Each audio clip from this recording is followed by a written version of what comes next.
बहुतो आदमी के जिज्ञासा भ सकै छै जे हम पहिल वैक्सीन लेली, दोसर वैक्सीन लेली, आ बहुत आदमी तो एहनो छै जे बूस्टर सेहो लऽ लेलकै, 3 बेर लऽ लेने छै। ओकरो सबके डेरबाक चाही कि की छै स्थिति? वैक्सीन के लऽ कऽ जे छै से एकटा अनआंसर्ड क्वेश्चन छै, अनुत्तरित क्वेश्चन एकरा जे छै से हम कहबै।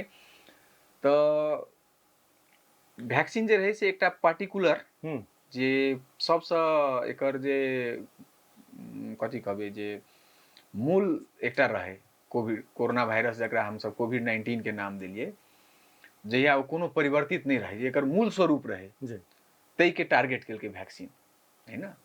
ओहि के टारगेट केलकै वैक्सीन, आ मूल रूपसँ ओकर जे इम्यूनिटी रहे या ओकर जे सबसँ बेसी पोटेंसी रहे से ओहि वायरस के लेल रहे। अच्छा। आब वो वायरसे यदि चेंज भ जेतै, वो 100% तऽ चेंज नहीं हेतै, भ सकै छै 10% 20% चेंज भ जाए।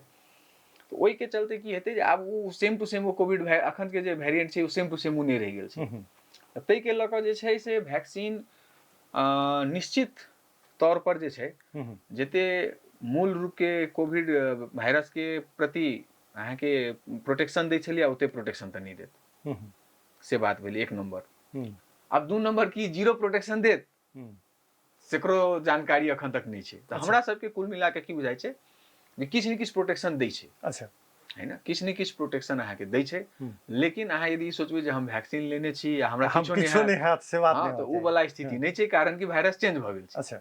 हाँ, वायरस चेंज भ गेल छै, तथापि अहाँ यदि वैक्सीन नहीं लेने छी तऽ लेबऽ वाला से दुर्भाग्यशाली जरूर छी, कियाकि ओ लेबऽ वाला व्यक्ति के जे छै से अहाँके कतौ ने कतौ प्रोटेक्शन देते। आब वो कते परसेंट देते से कहनाइ मुश्किल छै। एखन अनुसंधाने के विषय छै। वो जेना डाटा हेतै अहाँ कंपेयर करबै जे वैक्सीन लेने रही तकरा में आ नहीं लेने तकरा में हमरा की फर्क पड़ि रहल है, तखने ओ डाटा हेतै। तऽ अखन तक जे छै से ओते नंबर में डाटा आबि नहीं रहल छै।